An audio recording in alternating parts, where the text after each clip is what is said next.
നമസ്കാരം. ജീവിതശൈലി രോഗങ്ങളിൽ ഏറ്റവും നമ്മൾ ഭയപ്പെടുന്നത് പ്രമേഹം തന്നെയാണെന്ന് എനിക്ക് തോന്നുന്നു. കാരണം അതൊരു സൈലൻറ്റ് കില്ലറാണ്. നമ്മളൊരു നിശബ്ദ കൊലയാളിയാണ്. പലപ്പോഴും പല അവയവങ്ങളും നഷ്ടപ്പെട്ട് കഴിയുമ്പോഴായിരിക്കും നമ്മൾ പ്രമേഹം ഉണ്ടെന്ന് തന്നെ അറിയുന്നത്.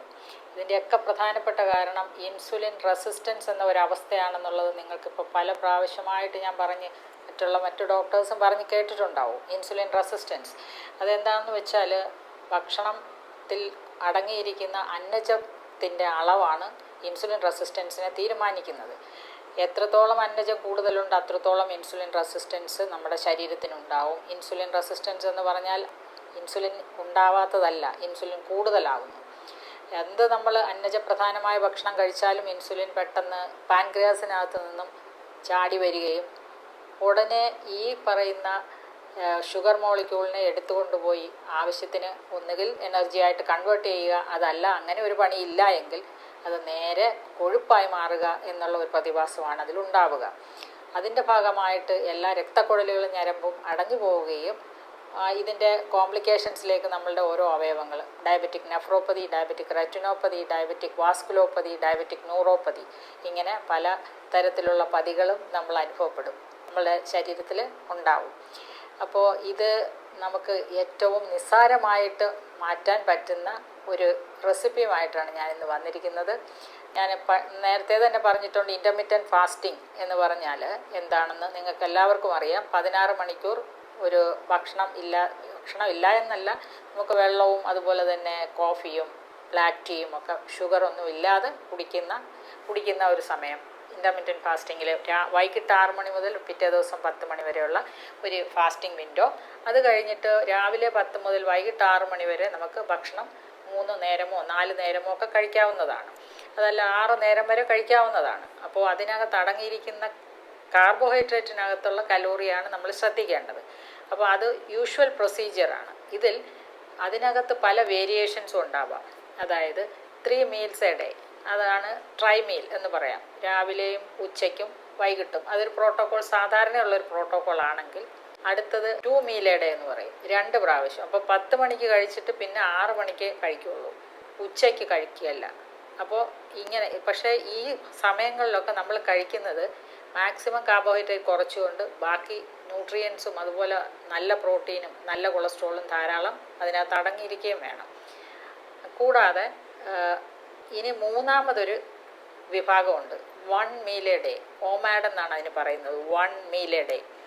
അപ്പോൾ ഫാറ്റി ലിവർ ഗ്രേഡ് 3 ഗ്രേഡ് 4 ഉള്ളവർ, അമിതവണ്ണമുള്ളവർ, അതുപോലെ നല്ലവണ്ണം ഈ പ്രമേഹം കൂടുതലാണ്, പിന്നെ അമിതമായിട്ട് ഇൻസുലിനൊന്നും എടുക്കാതിരിക്കുന്നവർ, അവർക്കൊക്കെ ഈ ഒരു പ്രോട്ടോക്കോൾ അല്ലെങ്കിൽ ഈ 1 മീൽ എ ഡേ പ്രാക്ടീസ് ചെയ്യാവുന്നത്. 1 മീൽ എ ഡേ എന്ന് പറയുമ്പോൾ ഇതിനകത്ത് നമ്മുടെ ഒരു ദിവസം, അതായത് 24 മണിക്കൂർ ശരീരത്തിന് ആവശ്യമായ കലോറി കിട്ടേണ്ട ഏരിയാസ്, അതല്ലെങ്കിൽ ഏതൊക്കെ വിഭാഗത്തിൽ നിന്നാണ് കലോറി കിട്ടണമെന്നുള്ളത് നമ്മൾ തീരുമാനിക്കണം. അതാണ് ഇതിൽ ഏറ്റവും പ്രധാനപ്പെട്ട കാര്യം. അത് നമ്പർ 1 പ്രോട്ടീനാണ്. പ്രോട്ടീൻ നമ്മൾ പല രീതിയിലുള്ള പ്രോട്ടീൻ അതിനകത്ത് ഉണ്ടായിരിക്കണം. പിന്നെ നല്ല കൊളസ്ട്രോൾ നന്നായിട്ടുണ്ടാവണം. പിന്നെ എല്ലാ ന്യൂട്രിയൻസും അതിനകത്ത് വേണം, വൈറ്റമിൻസ്, മിനറൽസ്, നാരുകൾ, ഇവയെല്ലാം അടങ്ങിയതായിരിക്കണം ഈ 1 മീൽ എ ഡേ.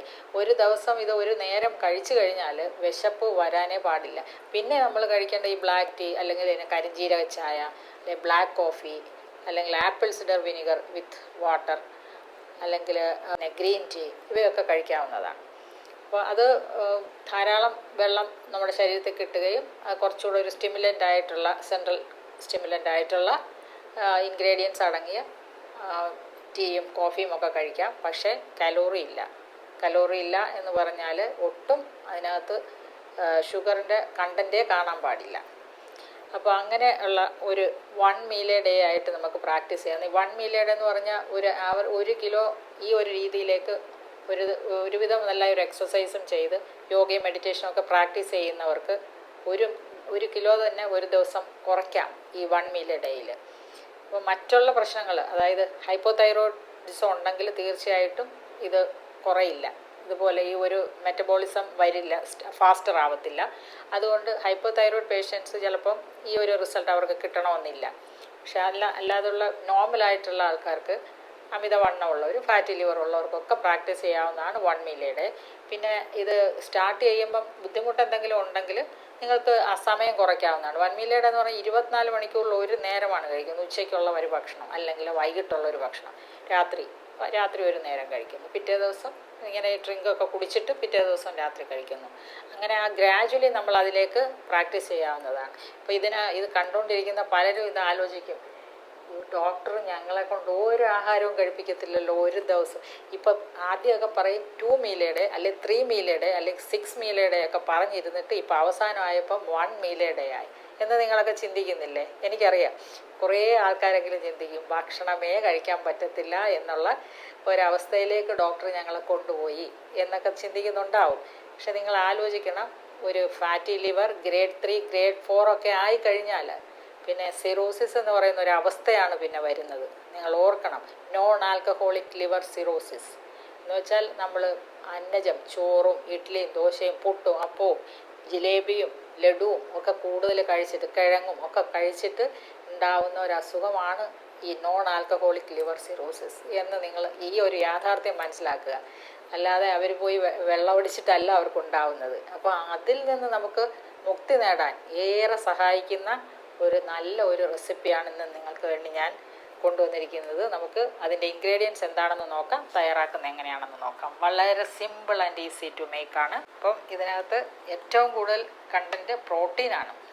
നമ്പർ 1 ആയിട്ട് നമുക്ക് എടുക്കേണ്ടത് ചിക്കൻ റോസ്റ്റ് ചെയ്തതാണിത്. കുറച്ച് മസാലയൊക്കെ പുരട്ടി റോസ്റ്റ് ചെയ്ത് വെച്ചിരിക്കുകയാണ്. കറിവേപ്പില കുറച്ച് ഇതിനകത്തും റോസ്റ്റ് എന്ന് പറയുമ്പോഴത്തേക്ക് കറിവേപ്പില ചേർത്തിട്ടുണ്ട്, വെളുത്തുള്ളി, ഇഞ്ചി, അതോടൊപ്പം കുറച്ച് മുളക് പൊടി, ഗരം മസാലപ്പൊടി, കുരുമുളക് പൊടി, നമ്മുടെ സാധാരണ ചേർക്കുമല്ലോ പെരിഞ്ജീരകം, ഇതൊക്കെ ചേർത്തിട്ട് നന്നായിട്ട് ഒന്ന് ഷാലോ ഫ്രൈ ചെയ്ത് എടുത്തതാണ് ചിക്കൻ റോസ്റ്റ് ചെയ്ത്. ഇത് ശരിക്കൊരു 150 ഗ്രാം ഉണ്ട്. 150 ഗ്രാം എന്ന് പറയുമ്പോഴത്തേക്ക് ഒരു 200-300 കലോറി അതിനകത്തുണ്ടാവും. അടുത്തത് മുട്ട, 2 മുട്ടയാണിത്. 2 മുട്ടയാകുമ്പോൾ ഏകദേശം, ഇത് ചെറിയ മുട്ടയായിരുന്നു, 100 കലോറി ഇതിനകത്തുണ്ട്. അപ്പോൾ ഇത് 150 വെച്ച് 300 കലോറിയും ഇത് 100 കലോറി, അപ്പം 400 കലോറി. ഓക്കെ.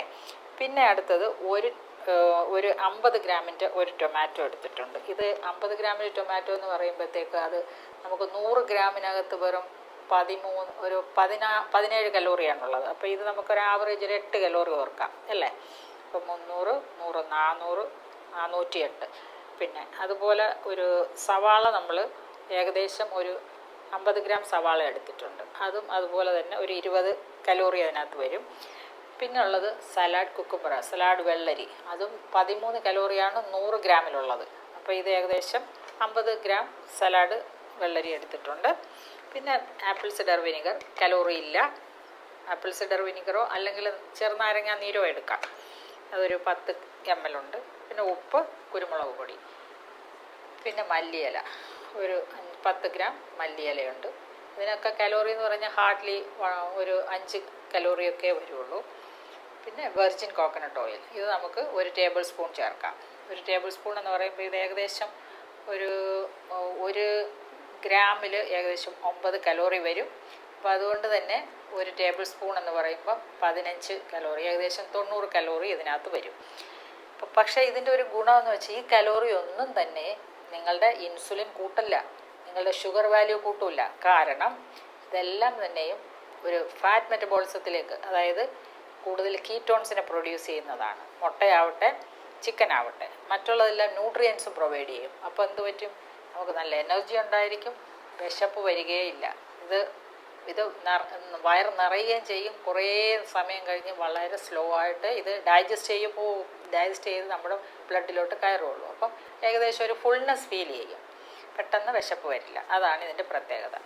അപ്പോൾ ഇത് ഏകദേശം ഒരു 400-500 കലോറിക്ക് താഴെയാണ് നിൽക്കുന്നത്. അപ്പോൾ നമുക്ക് ഇതെങ്ങനെ തയ്യാറാക്കുന്നതെന്ന് നോക്കാം. സലാഡ് വെള്ളരി നിങ്ങൾക്ക് കുറച്ചുകൂടെ വേണമെങ്കിൽ 50-ന് പകരം 100 ഗ്രാം തന്നെ എടുക്കാം. ഒരു ഫുൾ ചെറിയ സലാഡ് എടുത്തു കഴിഞ്ഞാൽ അത് 100 ഗ്രാം കാണും. അതുപോലെ സവാളയും 100 ഗ്രാം തന്നെ എടുക്കാവുന്നതാണ്, കുഴപ്പമൊന്നുമില്ല. ഒരു നേരത്തെ ഭക്ഷണമല്ലേ ഉള്ളൂ.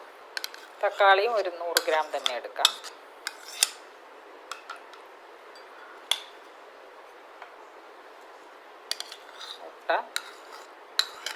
2, പിന്നെ ചിക്കൻ,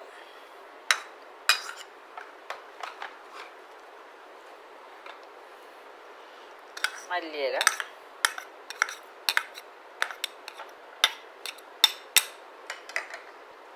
കുരുമുളക് പൊടി കുറച്ച് കൂടുതലിടാവുന്നതാണ്.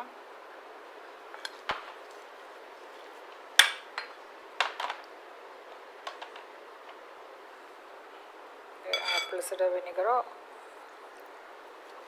അല്ലെങ്കിൽ നാരങ്ങാ നീരോ ഉപയോഗിക്കാം. ഉപ്പ്,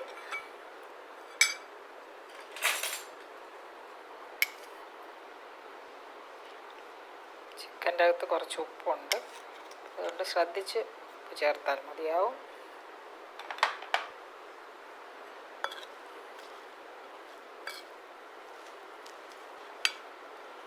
ഇത്ര കളർഫുള്ളായിരിക്കുന്നു. ഇത് ശരിക്കും കുറച്ച് കഴിക്കുമ്പോൾ തന്നെ നമ്മൾ നല്ല ഫില്ലിങ്ങാണ്. പിന്നെ വളരെ പ്രധാനപ്പെട്ട ഒരു കാര്യം, നമ്മൾ ഇടയ്ക്കിടയ്ക്ക് കഴിച്ചുകൊണ്ടിരിക്കും. കഴിക്കുമ്പോൾ വയറ് നിറയെ അങ്ങ് കഴിക്കണം.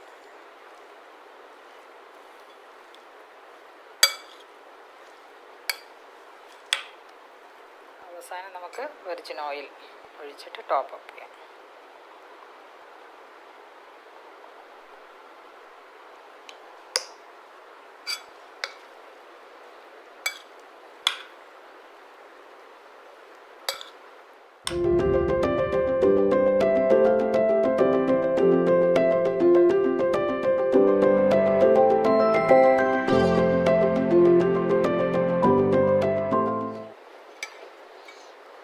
ടേസ്റ്റ് ചെയ്ത് നോക്കാം. ടേസ്റ്റ് ഉഗ്രനായിരിക്കും എന്ന കാര്യത്തിൽ യാതൊരു സംശയമില്ല.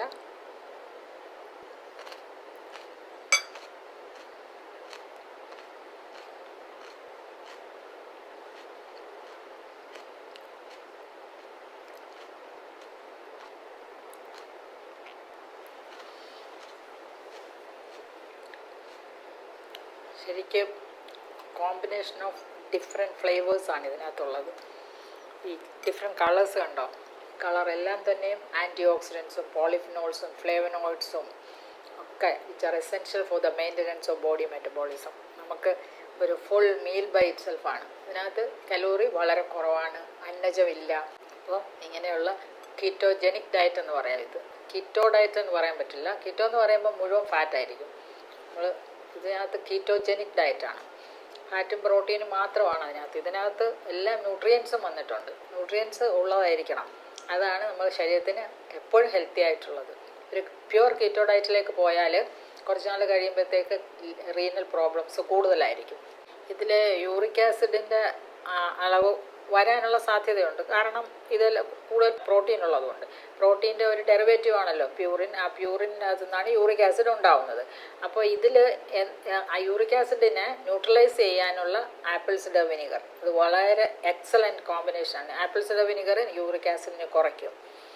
അതുപോലെ തന്നെയാണ് നമ്മൾ ഇതിനകത്ത് അടങ്ങിയിരിക്കുന്ന ടൊമാറ്റോ, മറ്റുള്ള സലാഡ് കുക്കുമ്പർ, ഇതിനകത്തുള്ള വൈറ്റമിൻസും മിനറൽസും ഒക്കെ തന്നെ യൂറിക് ആസിഡിനെ ന്യൂട്രലൈസ് ചെയ്യുന്നതാണ്.